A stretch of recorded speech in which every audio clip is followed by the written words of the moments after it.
Daily taste the daily.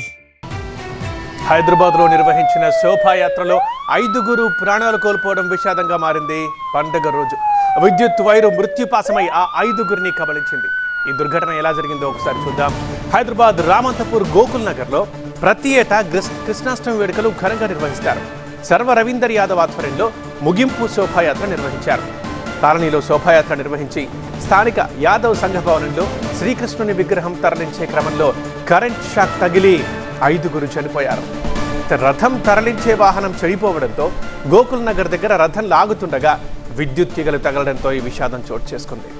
మృతులు కృష్ణ యాదవ్, రుద్ర వికాస్, రాజేంద్ర రెడ్డి, శ్రీకాంత్ రెడ్డి, సురేష్ యాదవ్లుగా గుర్తించారు.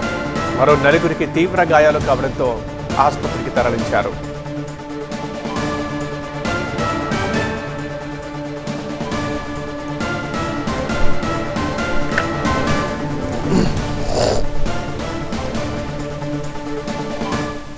ప్రస్తుతం ఘటనా స్థలం వద్ద మా రిపోర్టర్ శ్రవణ్ ఉన్నారు, లైవ్లో అందుబాటులో మాట్లాడదాం.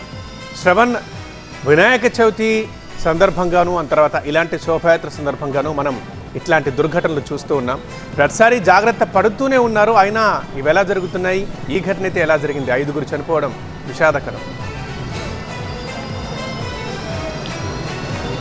ప్రతి ఏటా కూడా ఇక్కడ ఈ కృష్ణాష్టమి వేడుకలు యాదవ్ సంఘం చాలా ఘనంగా నిర్వహిస్తుందని తెలుస్తుంది. అందులో భాగంగానే నిన్ననే ఈ కృష్ణాష్టమి ముగింపు శోభయాత్రను యాదవ్ సంఘం ఇక్కడ నిర్వహించింది. గత 30-35 ఏళ్లుగా ఈ శోభయాత్రను చాలా ఘనంగా నిర్వహిస్తూ వస్తున్నారు వీళ్ళు. సో అందులో భాగంగానే నిన్న ఈ శోభయాత్ర సర్వ రవీందర్ యాదవ్ అనే నిర్వాహకుడి ఆధ్వర్యంలో శోభయాత్ర జరుగుతుంది. సుమారు 8 గంటల ప్రాంతంలో శోభయాత్ర ప్రారంభమైంది. చాలా ఘనంగా సుమారు 400 నుంచి 500 మంది ఈ శోభయాత్రలో పాల్గొంటారన్నట్టుగా తెలుస్తుంది. కానీ నిన్న వర్షం కారణంగా సాయంత్రం ప్రారంభమైనప్పుడు 400-500 మంది ఉన్నారు. కానీ మధ్యరాత్రి 12-1 గంట ప్రాంతంలో వర్షం పడుతుండటంతో సుమారు 100 నుంచి 150 మంది వ్యక్తులు ఉన్నారు. అయితే ఒక జీప్ సహాయంతో ఈ వెహికల్ని లాగుతూ వస్తూ ఉంటారు, రథాన్ని లాగుతూ ఉంటారు.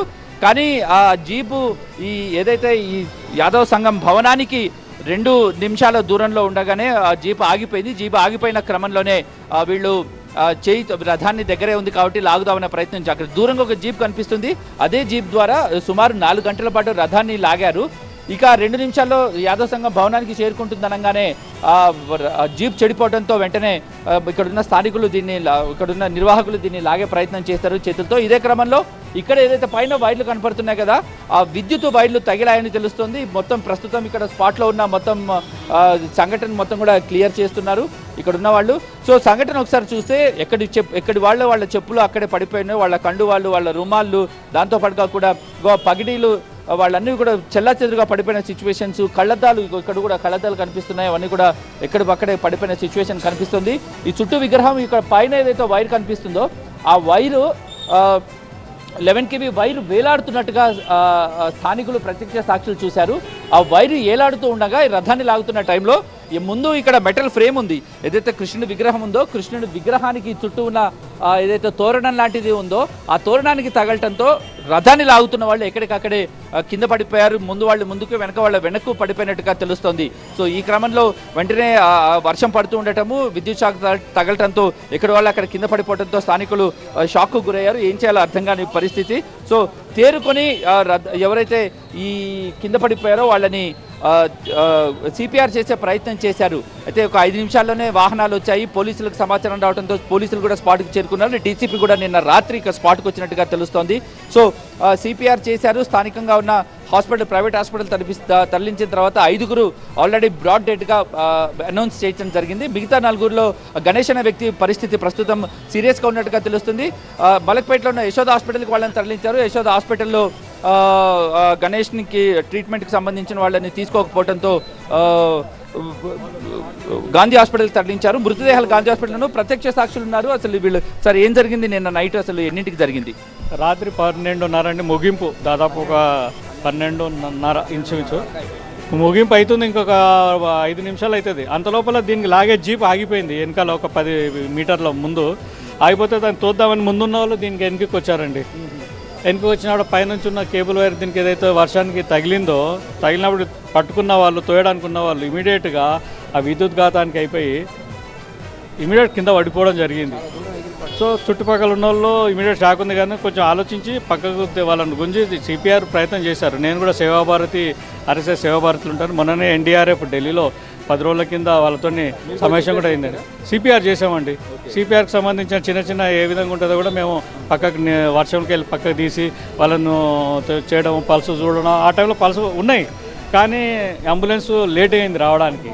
వాళ్ళు ఎక్కడో ఉన్నట్టున్నారు దూరము. అందులోపల వీళ్ళు అవకాశం ఉన్నటువంటి కార్లలో ఒక ట్రాలీ టైప్లో తీసుకొచ్చారు. దాంట్లో తీసుకొని హాస్పిటల్కి తీసుకెళ్లడం జరిగింది. అంతవరకు నాకు తెలుసు. సార్ ఇక్కడ ఈ చనిపోయిన వాళ్ళందరూ కూడా ఇక్కడ స్థానిక కాలనీ వాళ్ళేనా? మన కాలనీ వాళ్ళే, రామంతపురం ఓల్డ్ రామంతపురంలో ఉన్న వాళ్ళు. ఓకే. నలుగురు మాత్రం ఓల్డ్ రామంతపురంలో ఉన్న వాళ్ళు. వాళ్ళ పేర్లు ఏమైనా మీకు గుర్తున్నాయా? రఘు కొడుకు శ్రీకాంత్ యాదవ్, ఇంకోటి వచ్చేసి రవి యాదవ్. సో ఇది ఓవరాల్గా పరిస్థితి. కింద సిచ్యువేషన్ చూస్తే ఎక్కడ చెప్పులు అక్కడ పడిపోయి ఉన్నారు. కింద పడ్డ వాళ్ళు, మరణించిన వాళ్ళ ఆనవాళ్ళు ఇక్కడ కనిపిస్తున్న వాళ్ళ వస్తువులు చెల్లాచెదురుగా పడిపోవటం. సో 11 kV విద్యుత్ వైరు తెగిపడింది అనేది సమాచారం. ఇప్పటివరకు ఉన్న సమాచారం. పోలీసులు దీని మీద విచారణ చేస్తున్నారు. విద్యుత్ అధికారులు వచ్చి ఇక్కడ పైన ఎలాంటి వైర్ను రాత్రి తొలగించారని చెబుతున్నారు. సో ఓవరాల్గా ఏం జరిగింది, ఎలా జరిగింది అనేది తొందరలో పోలీసుల నుంచి అఫీషియల్గా సమాచారం రాబోతోంది. రైట్ శ్రవణ్, అది మనం విషాదం చూస్తున్నాం. హైదరాబాద్ రామంతపూర్ గోకుల్ నగర్లో ప్రతి ఏటా కృష్ణం వేడుకలు ఘనంగా జరుగుతాయి. నిన్న కూడా జరిగాయి. మనం విజువల్స్లో చూస్తున్నాం. ఫోటోల్లో 5 చనిపోయారు. ఇందులో ఈ 5 మనం ఫోటోల్లో కనిపిస్తున్న వాళ్ళు. రైట్ సైడ్ బాక్స్లో చూస్తున్నాం. వాళ్ళు కరెంట్ షాక్ తగలగానే అక్కడున్న వాళ్ళు, శోభయాత్రలో ఉన్న వాళ్ళ స్నేహితులందరూ వెంటనే వాళ్ళని పక్కన తీసి సిపిఆర్ కూడా చేశారు. సో బతకడానికి ఏమైనా అవకాశం ఉందా అని చూశారు. కానీ ప్రయత్నం సఫలం కాకుండా పోయింది. ఇక్కడ శోభాయాత్ర ప్రతి ఏటా జరుగుతూ ఉంటుంది. అయితే నిన్న వర్షం పడుతోంది. సో ముందు జీపు లాగుతున్న జీపు ఆగిపోయింది. ఈ క్రమంలో ఈ రథాన్ని వెనక నుంచి తోస్తున్న క్రమంలో ఇలా జరిగింది. దయచేసి TV9 మీ అందరికీ విజ్ఞప్తి చేస్తోంది. ఇప్పుడు ఈ శోభాయాత్ర ఉంది. మరికొద్ది రోజుల్లో వినాయక చవితి ఉత్సవాలు కూడా వస్తున్నాయి. సో కాబట్టి అప్పుడు పెద్ద వాహనాల్ని మనం తరలించాల్సి వస్తుంది. అప్పుడు ఖచ్చితంగా కరెంటు వైర్లు ఎక్కడున్నాయి, ఏ ఎత్తులో ఉన్నాయి అనేది చూసుకోవడం నెంబర్ 1.